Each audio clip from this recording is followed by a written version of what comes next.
Welcome to Moondusk Masquerade. This is an otome visual novel inspired by Cinderella and Bridgerton, where you play as a human girl among fairies. These are our three love interests, one girl and two guys, and today we are playing the demo. So, let's have a look. What is your name? Lilica is the default, so I'm gonna keep it with that, but you can change it if you want. Okay. Once upon a time, the fair lunar lands of Cellaroon was where all of my favorite storybooks and fairy tales once took place. A land where the Celestite fairies would gather for glorious starry balls and rejoice under the moonlight. A realm where enchanting surprises would welcome you in every corridor.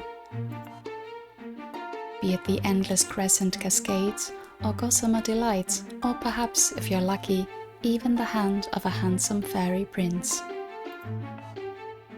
There was a time when I believed that I would someday find myself in such a world, one beyond the rosy fields of Vestum I once called home. And now, I wake up every morning in those lunar lands wishing I could reverse my fate. Lilica? Lilica, where are you? I can't find my other dancing slipper. Lilica, I need you to finish combing my braid out. Oh, and my hem needs mending. My brooch tore it again. Lilica, where could you have possibly hidden that other bloody slipper? Didn't you hear me? You need to bring the needle and thread now. Lilica! Lilica! This is my life now. A life of servitude in the court of Moondusk among the Celestites. The fairies here say that I should be grateful for having been spared and taken in instead of being banished back to Vestum after the Chroma Wars. It had all happened when I was just a child with nowhere left to call home, and all because my fellow mortals had tried to conquer the forbidden realm of the lunar fairies. In the process, they'd even led the extinction of one of their species, the umbral fairies. Needless to say, there was still a clear victor in that war. With their shrill voices and pattering across every room, I have no choice but to figure out which of my foster scissors to attend to first. Choosing either of them first is always going to be the wrong answer, but here goes nothing.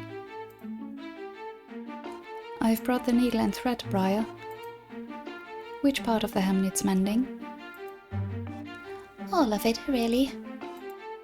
I keep looking at it and I never realized that you left it uneven. Just look at that raw edge right here, see? No matter how many times I stare at that hem, all I see is my delicate needlework along a perfectly scalloped edge.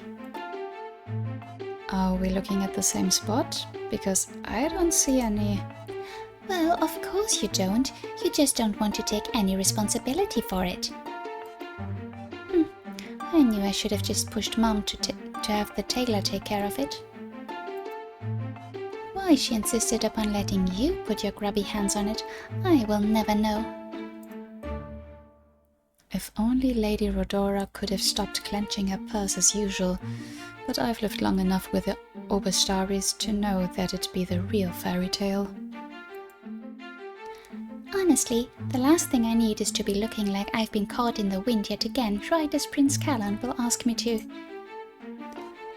By Cosmia's fate, Lilica!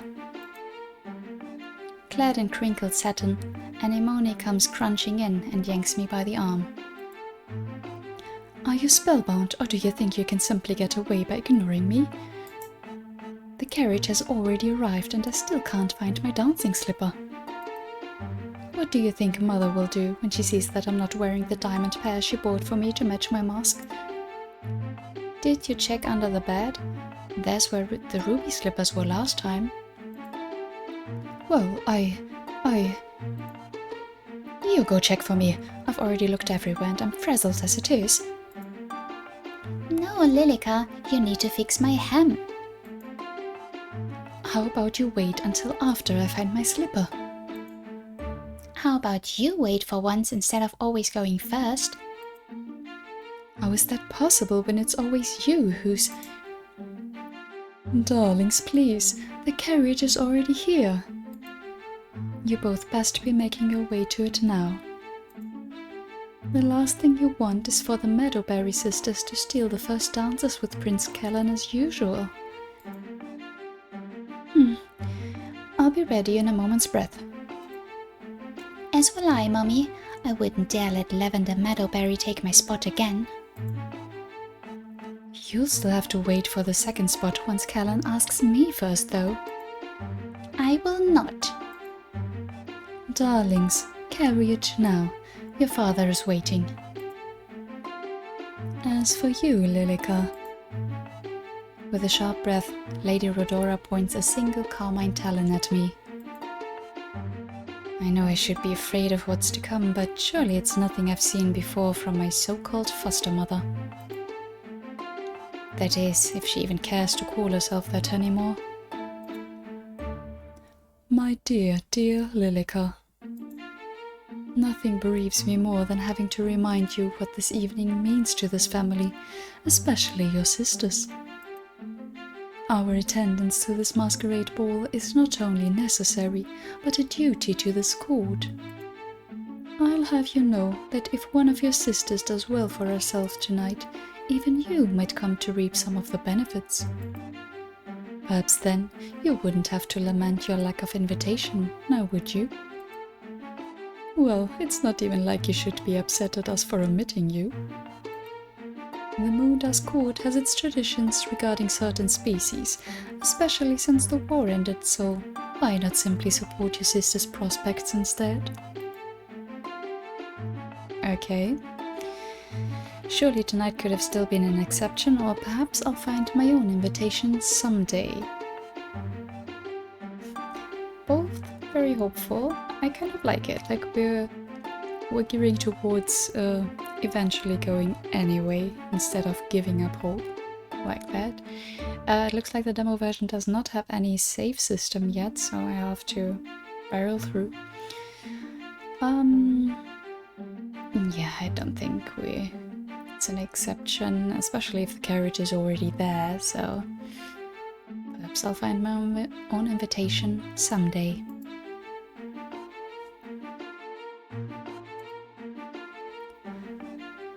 Well, perhaps I'll find my own invitation someday. Perhaps. Yet for someone who claims to be grateful for being rescued when she did, one would think you'd cease making this about yourself again. With the current negotiations in place, I hardly doubt the court has any plans to change their stance on mortals and Vestum anyway. You're not about to say that you miss that wretched place, do you? One would reasonably miss anywhere there once had pleasant memories in. Surely you're not referring to the ones with your neglectful family, are you? The ones who would rather let you starve than to stop invading our realm's portals. You've made your point, my lady. I don't need the memories. Well, good, because I wouldn't want you to be recollecting anything shocking. In fact, consider it a blessing in disguise that you won't have to be subjected to tonight's gossip. She might have a point there. Of course, everything else is more like, I don't know if I want to say victim blaming, but gaslighting at least. But this, I mean, we haven't seen the others yet, how the society really works, but it kind of sounds like she might have a point there. Maybe. There are certain families who still don't see eye to eye about sparing the surviving mortals after the war, and that's heartbreaking, isn't it? Now, mind the house and see to it that breakfast will be ready for us by the time we return in the morning.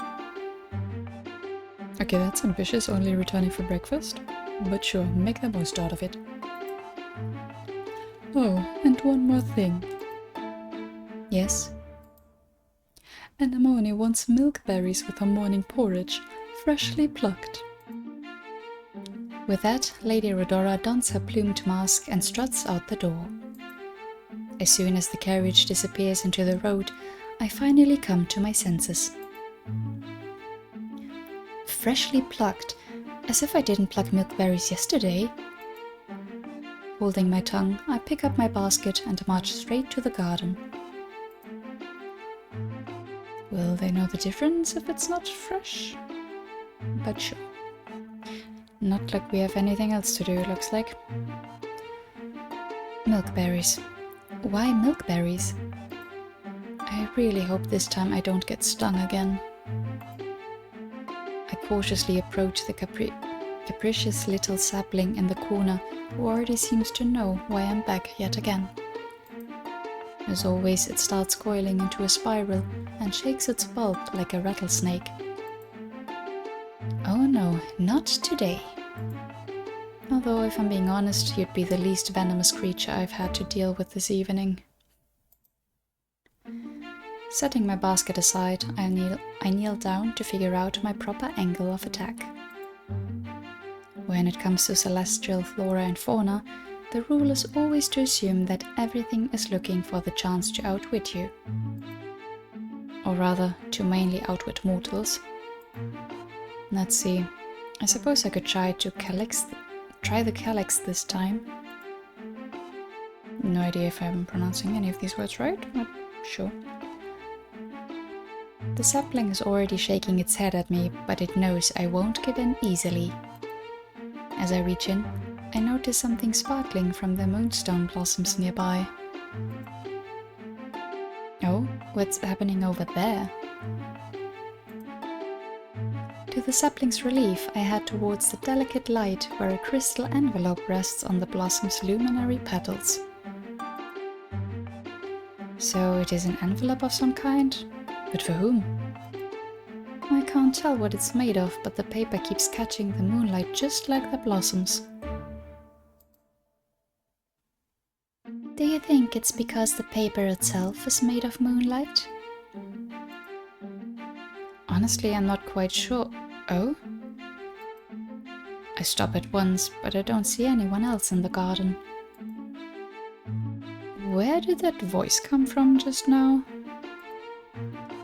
From the messenger, of course. Down here, Lilica. Down by the door?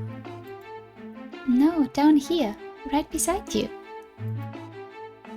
The largest moonstone blossom unravels its leaf on my hand. They said I'd find you here to deliver your invitation, and I believe I just did. My invitation? To where? To the Moondusk Masquerade ball, of course. Didn't anybody tell you that it's tonight? I keep waiting for someone to come out of the bushes, but there's no one here but me and one very loquacious flower. I take it this is your first time to the ball, Lilica? They say tonight is going to be a special one, perhaps even fortuitous. Prince Callan is expected to choose at least potential suitors to dance with. That's 3 dances, 3 chances to lose yourself in those midnight eyes. Those brooding eyes, you mean? I've seen Anemone and Briar's sketches of him hidden under their pillows. Well, they say he might not be so brooding once your special guest arrives tonight. The flower keeps gleefully pushing the ladder towards me, its petals rustling under the shimmering moonlight. Go on, it's your time, Lilica. You can come out now, Anemone, or this has to be a mistake. I mean, the Foster sisters are not going to miss a chance to go to the ball just to play a prank on us, I don't think so. Going with this one. This has to be a mistake. Oh, how come? You are Lilica, right? The foster daughter maid of the Oberstarry house? Well, more or less, but I'm also a... You're a what? I'm also simply under the impression that guests like me aren't allowed to attend. Or has that rule since changed? No, not exactly. But since when have their rules ever applied to creatures like us? What they won't know won't hurt them. For now, that is. And then again, the war has left my petaled friends with some choice opinions about Celestites anyway. I never realized that the fairies had also waged war with their very own flora. Well, that's a tale for another day. I should consider myself lucky that you're paying this much attention to me, but it'd also be a menace if I don't send you off already. As much as I'd like that, I don't have much of anything, let alone for a ball. Unless you consider a basket of a respectable accessory? Oh, Well, how about I sort that out for you? That way, you can't give me any more excuses. Now, all you have to do is pluck one of my petals. Won't that kill you? Nonsense, I'm a strong one. Now, just pluck a petal and fold it into the letter. Then, hold it out to the moonlight, and before you know it... The second I give my offering to the moon, thin silver wisps start binding onto my clothes. A euphoric light soon overtakes me, adorning me in a silhouette made of stars and tiny moonstone blossoms. It's not until the flower gives a delightful laugh that a glittering mask graces my face and seals my fairy disguise. It looks like someone's finally ready. I'm quite pleased with your mask. I'd say it's lovelier than any of mine. How is this all possible? I've known of Celestite magic since I was brought here, but the Overstarries have never been capable of something like this before. If you're the messenger, then who sent you here? Oh, what a good question. Didn't I tell you that you only have so much time? Right at this moment, there's a ball missing the one guest they don't realize they need the most. So go. Go on, Lilica. They're waiting for you.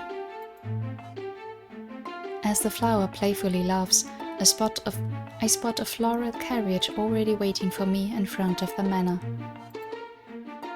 For all the times I wished upon the moon to change my miserable fate, is this really how it's finally sending its miracle out to me?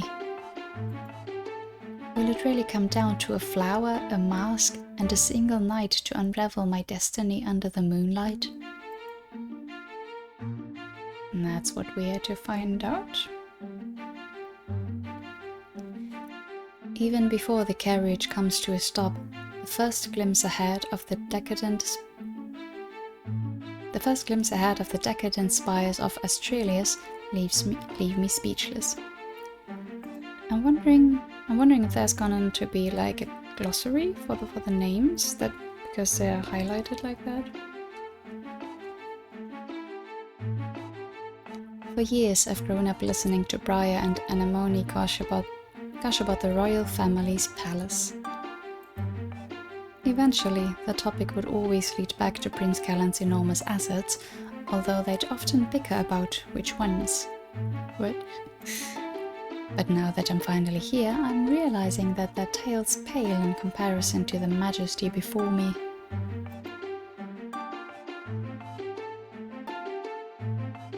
I'm just looking at the design and like, there's so many windows even in the roof? That's interesting. I don't think I've seen that before. I step out of the carriage as masked guests show their invitations to the guards at the door. Not taking chances, I wait until they're busy with another family for me to glide past them and head for the silver stairs inside. At once, I'm welcomed into a world of twinkling gowns and heaven-wisped masks.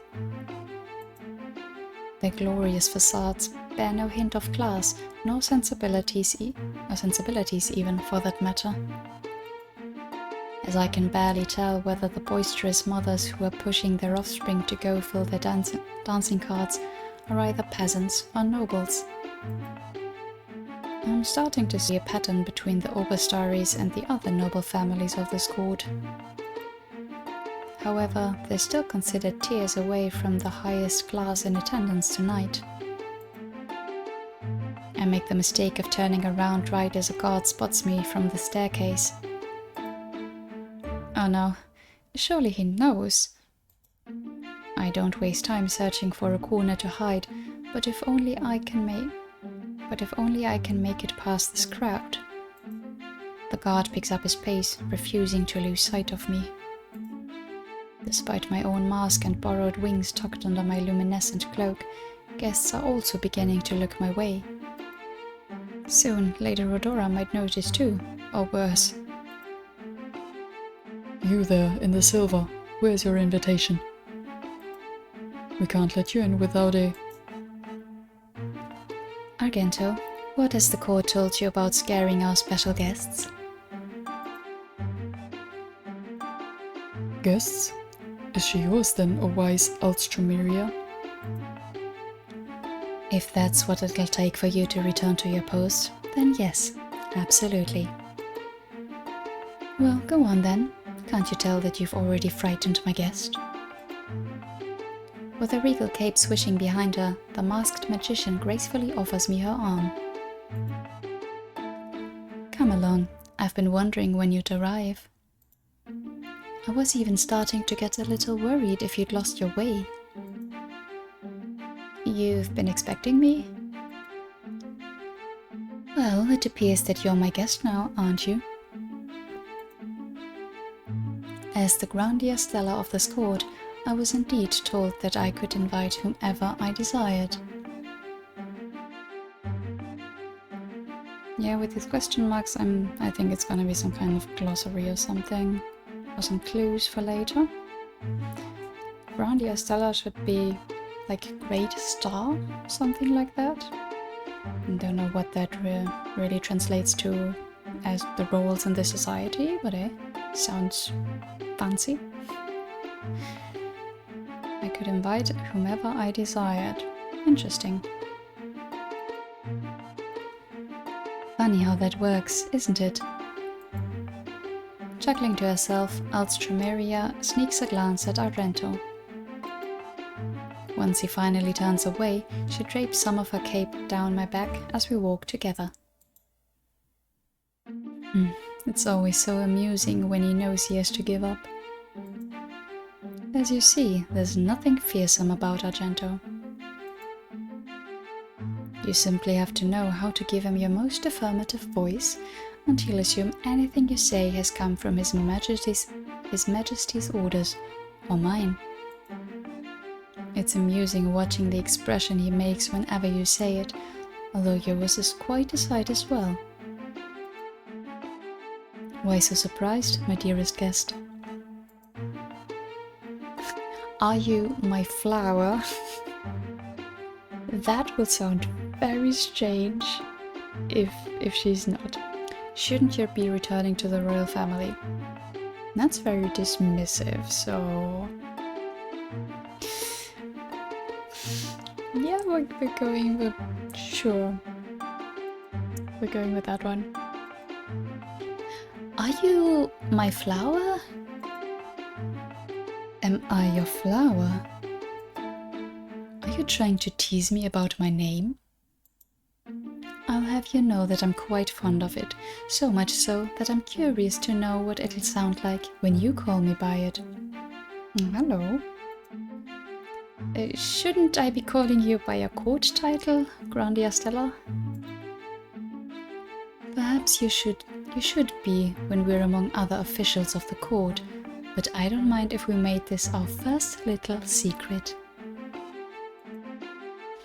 Or, if you find my name to be a bit too long for your tastes, why not call me Miria for short? Thank you, I was actually wondering if we're going to get a short version. Miria, okay?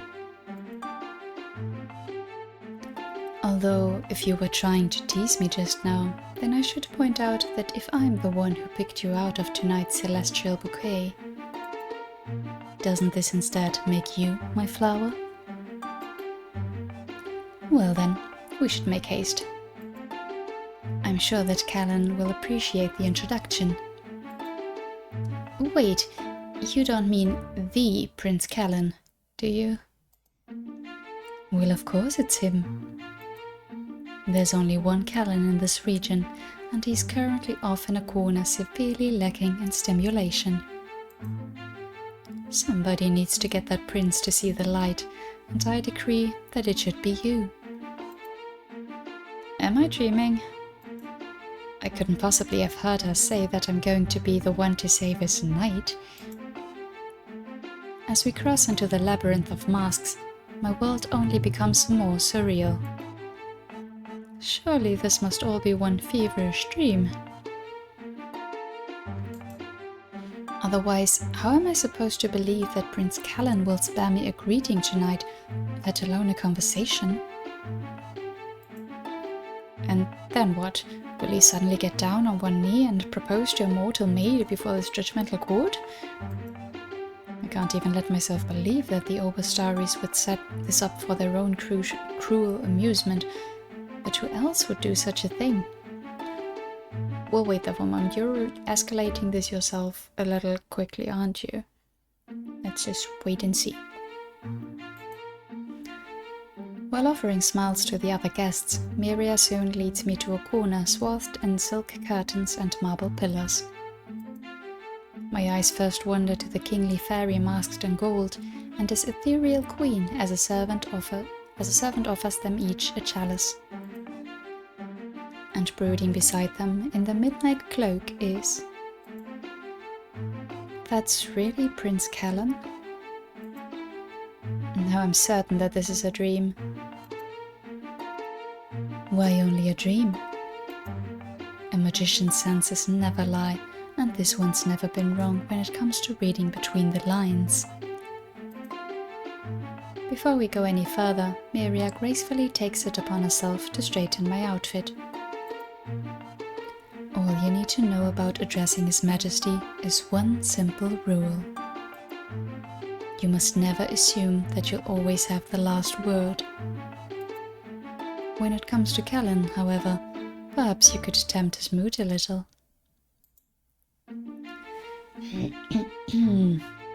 What would make you tempt fate, or I'm so nervous that I wish this really was a dream?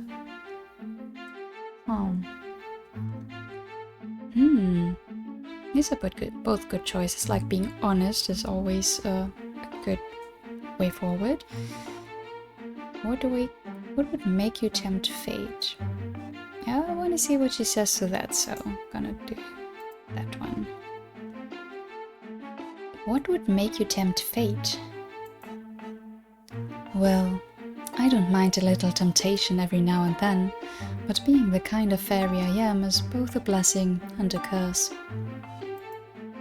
As a magician blessed by the flower clock in the heavens, I know too much to ever be surprised, and too little to ever be wholly satisfied. And then again, Miria gently brushes a stray lock of my hair back and thumbs at my earring until it catches the light. I ought to be telling you to set your sights on someone grounder, but that smile might just be enough to turn me a little selfish someday. If such a thing were to ever happen, then I'd be asking for a delicious sort of danger, now would I? Miria finishes off by gently flicking the pearls hanging off my mask. There, now you look perfect. Perfect for whatever destiny awaits you. With a wave of Miria's hand, the servants welcome us into the private royal circle. I want to trust Miria that this isn't a dream, but how can someone explain being within King Callas and Queen Calmien's presence like this? I'm even well aware that not just anybody gets to meet with them at their leisure. I mean, if the Grandia Stellar introduces you... Not even the Oberstaries have mentioned sharing anything more with them than a greeting before. Spotting us, the king and queen beckon us with matching mysterious smiles. There you are, Miria. We were just wondering where you'd run off to this time. Don't you see that she's brought a guest? A lovely one, as it seems. You always seem to have a good eye for the best dressed of the night, my dear. All but Kellen share a chuckle as he leans against the pillar. I'll gladly accept the title. I thought the very same thing as soon as she came through the doors. Imagine to my surprise when she not only revealed that she has an impeccable sense of style, but that she's an absolute delight. We haven't even introduced ourselves with a name or anything, but sure. Take it. As a matter of fact, I believe our guest here might have a thing or two in common with a certain son of yours. Ah, did you hear that, my son? Miria has found you a good conversationalist. Doesn't that inspire any ideas? You've yet to offer any dances tonight. With a husky sigh, Kellen finally pulls away from the pillar to face me. The moment his eyes soften, I almost forget to breathe. Would you like to dance? Even before I've taken a step, Miria prods me towards him. Yes, of course I'd like to share a dance with you, Your Highness. Apologies for forgetting my formalities. I don't mind. Neither do my parents, if you can believe such a thing. He's telling the truth. On a night like this, everyone can fancy themselves whomever they want to be. For once, we don't see it fit to question it, not when something thrilling might come out from all of this. So run along, my dears, and enjoy that good conversation. Ooh, I'm wondering if she really means it. Like, 1, really means it. 2, it's just a pleasantry. 3, it would be a different case if she knew that we were human. No idea. But, I mean, if we're told to do as we please, sure. I'll be here waiting with Miria, perhaps starting on those cards and invitations. Mother, please. Kellen is quick to offer me his arm and lead me off their circle before Mother can say any more. Before leaving, I spot Miria taking a seat beside the Queen and helping herself to a chalice.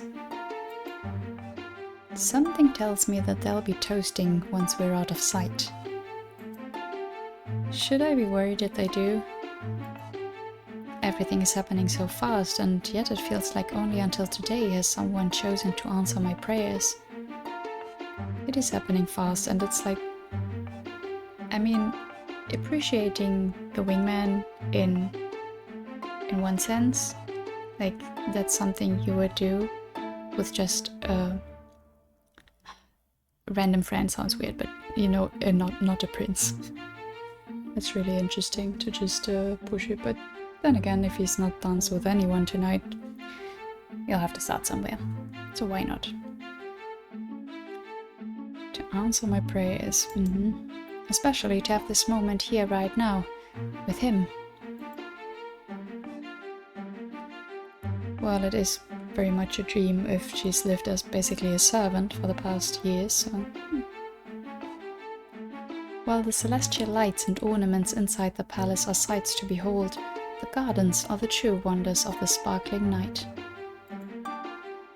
The more I see of this palace, the more it's going to be harder to tear myself away from it. That is a very pretty garden, very lush. No matter what Miria thinks, I'm still convinced that this might be the only time I'll ever admire this realm in the way I do now. For as heavenly as it is, it's not without its grim reminder of what could have been lost at the hands of mortals and why this place will never welcome us again. We should be safe here from wandering eyes for now, or rather, my mother's.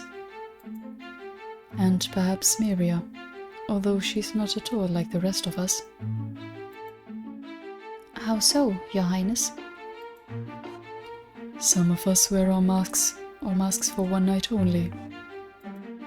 Others wear theirs all the time, that they might as well be etched into their faces. However, I doubt this is a conversation you've been waiting to have with me all night. Besides, Pushing his cloak aside, Callan offers me his hand. I promised you a dance, didn't I? How could I say no to this elegant face? He does look a little broody, I must agree to the earlier statement. But yeah, take any chance you get. Reaching forth, I let Callan guide me into a slow waltz under the orchid arches. So, you're a friend of Miria's, are you? Is that all I'm going to wind up knowing about you tonight? Well, what more would you like to know? How about the fact that I can tell you've never danced with another before? Since we started, you've been hesitating on how to let me lead. Don't tell me that this is really your first time. What would you say if it was, Your Highness? If it is, then I'd say you have more courage than I do in that aspect. In spite of many lessons my parents have put me through, I still don't think I can dance as well as half of my last partners claim that I do. The only thing I'm grateful about all those lessons is that means I can teach you. Now, let me be the one to lead. He's so commanding, but there's a softness in him that's finally coming through. And no matter what he says, he is quite a skilled dancer. One would have to be to guide me into such a spin. See what happens when you let me lead. Although I should admit you have a keen sense of timing, maybe better than I do. You don't have to flatter me too much, Your Highness. I'm well aware that I still have so much to learn about this court and dancing in general. So that's why I haven't seen you here before. Tell me, are you from the Sunbloom Court then? Or are you from Serenvale? Couldn't that be something I could share with you another day? As the Queen said, perhaps tonight is the night where I could pretend to be one of your court and only yours. Or you could also just let me guess if you won't tell me. Between you and me, I can be quite impatient for the truth. Is that all you're impatient for, Your Highness? Callan stops our waltz, but he only grows more intense once he sees our hands still intertwined. Even the Lunarian roses have stopped rustling around us, as if waiting to listen for his next words. Contrary to what this court says, I'm not here to make any promises to anybody. Not to myself, nor to any betrothed. Hearing that, somehow this garden seems more lifeless than when we stepped into it. What else was I expecting him to say? Even I know that it'd be asking for too much too fast. But then, why does my heart still feel like it's shattering? I take it even you've heard the gossip in the little time you've been here. I shouldn't be so surprised. Since the war, it seems like everyone's been waiting for some new beacon of hope or change. But instead of asking me of my plans to protect this court, they'd rather ask me about who I'm going to marry. Word of marriage has always been the last thing on my mind. I I suppose a prince can survive on trysts, or don't you ever want to know how it feels to fall in love?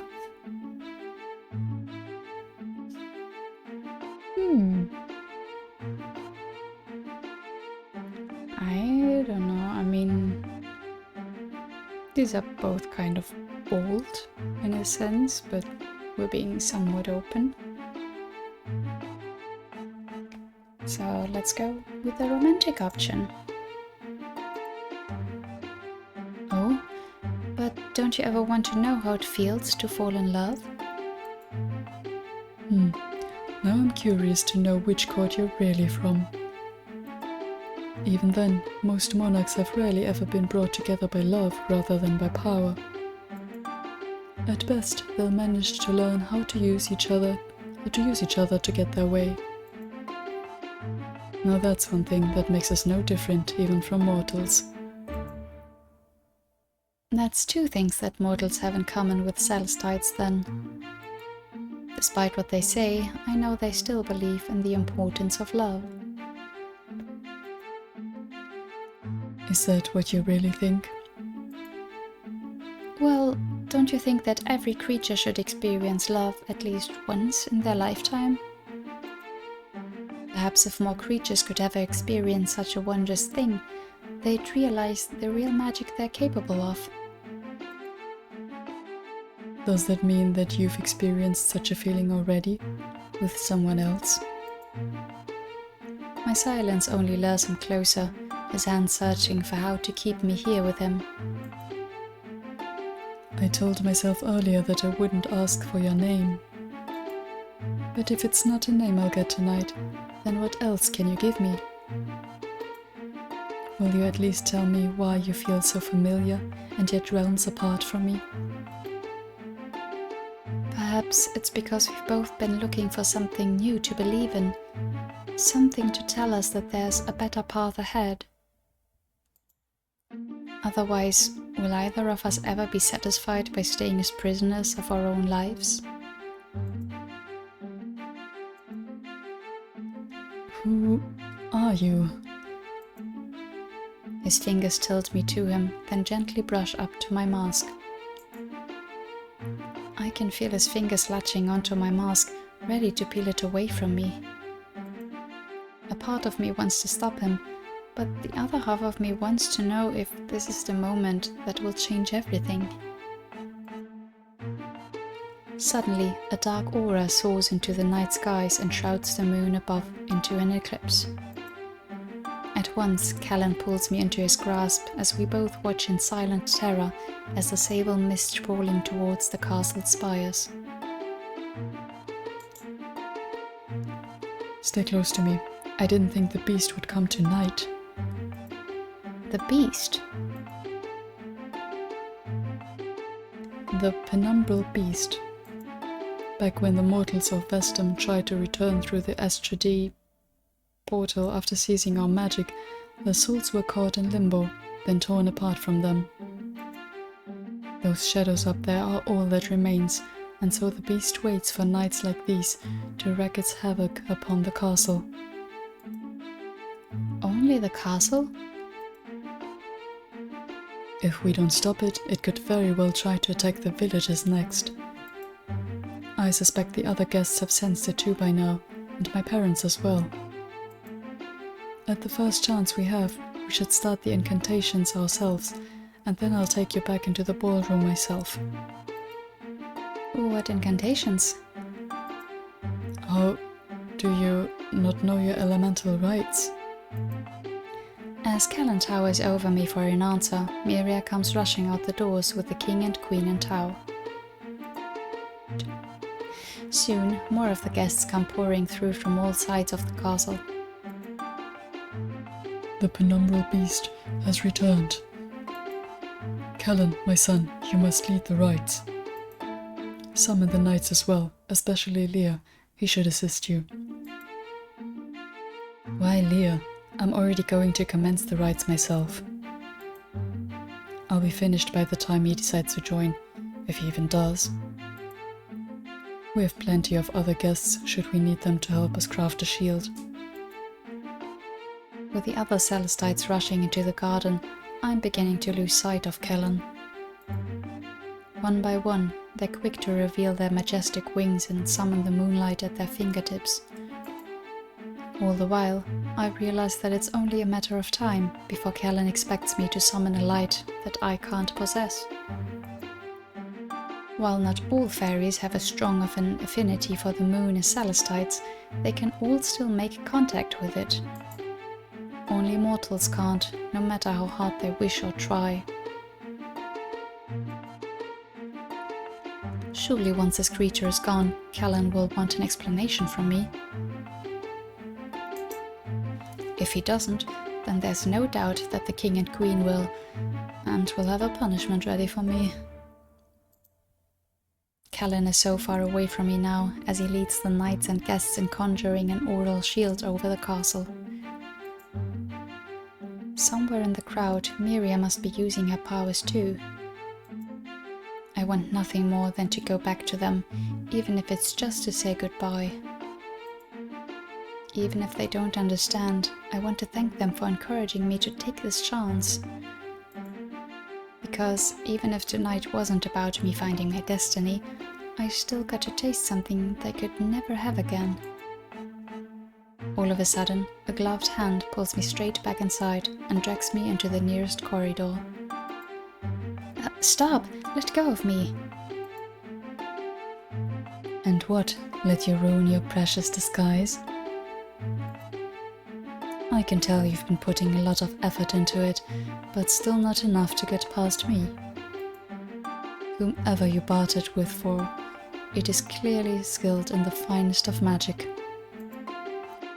The stranger finally lets go of me once we reach a secluded corner. Finally, I can take a good look at him as he calmly smooths out his cloak. That brooch on your belt, is that a royal seal? By gods, no. It's the seal of an honorary guest of the court. I'm no prince, but I'll surely be your knight. I'm suddenly recalling the king's words to Kellen. Are you Sir Lear? Oh wait, you can't be if he's out helping Prince Kellen. Oh, but I will help him shortly. I just have something far more pressing to attend to than the usual phantasm of a night. Kellen did say that this penumbral beast has been invading often. Is that why you've come all this way to the Moondusk court? If you keep asking the wrong questions, you're only going to reveal your secret further.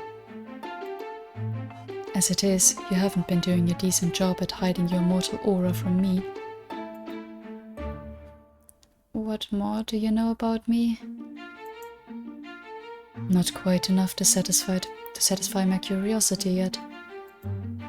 And from what I'm gazing upon right now, I've got quite the lovely enigma in my grasp. Court? Aren't you an enigma yourself? I might be now, but I don't intend on keeping it that way for very long between us.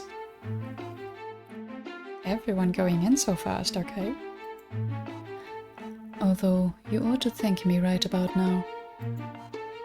Had you stayed any longer dangling at the prince's side, you would have given yourself away.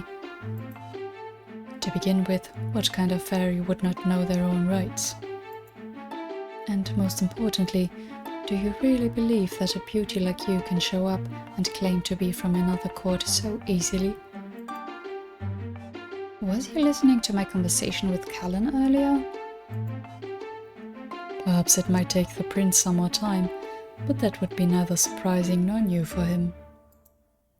Miria, on the other hand, that one I better watch out for. She knows too much, even when she says she doesn't know anything. And now here you are, my beautiful enigma. Oh, okay. And look at you, a scoundrel. Wow. Please say he'll keep this between us. I mean, I guess he will. He pulled us out of there so that we don't expose ourselves, so. I mean, sure. A scoundrel. A scoundrel? Really? Lilica, please. I don't know.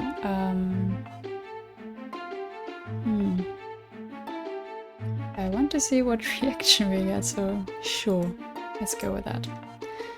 And look at you, a scoundrel. Am I only a scoundrel because I've caught into your act? I would think that'd make me someone for you to be keeping an eye on. And gladly, I wouldn't flinch if you wanted to take your time unraveling me.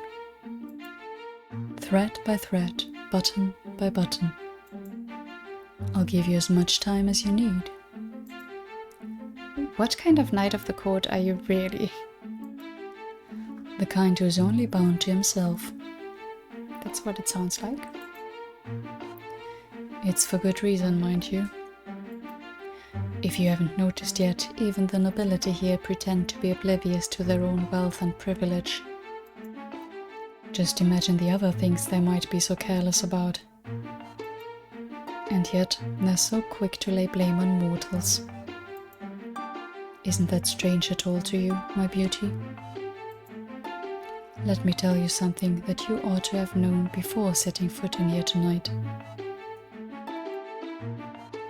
If there are any mortals left in these lands, they certainly wouldn't have found their way into this palace, not even as servants.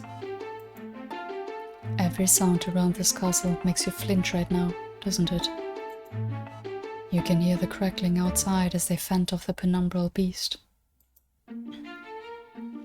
But mark my words, that monster will keep coming back for as long as it needs to claim its retribution.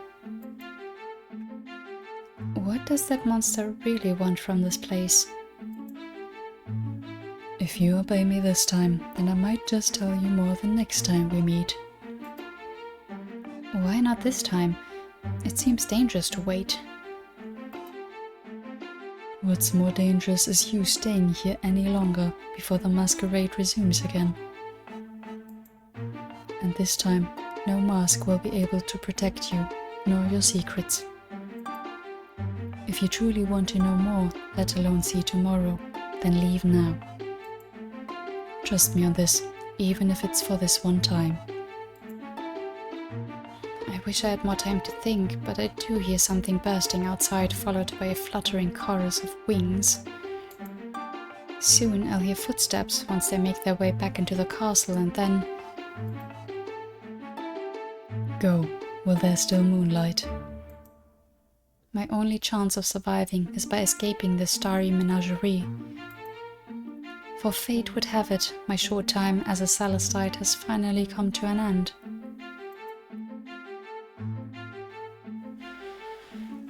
Huh. Interesting. Okay, so I think I'm going to leave it here today because I just quickly checked how much time other people have spent on the demo, and it looks like it's enough to split it into 2 parts. So next time I'll just try to skip to this point again, because again there's no save system yet, but it's just a demo, and I mean, a few errors that we have here and there, that's understandable, but very interesting so far. Love interests all going straight in. Even the quote-unquote brooding prince didn't quite expect that, but everyone seems lovely so far. Yeah, so I'll leave it here for today. Thank you so much for watching. Let me know your thoughts in the comments down below, and I'll see you next time when we continue this demo. Until then, bye bye!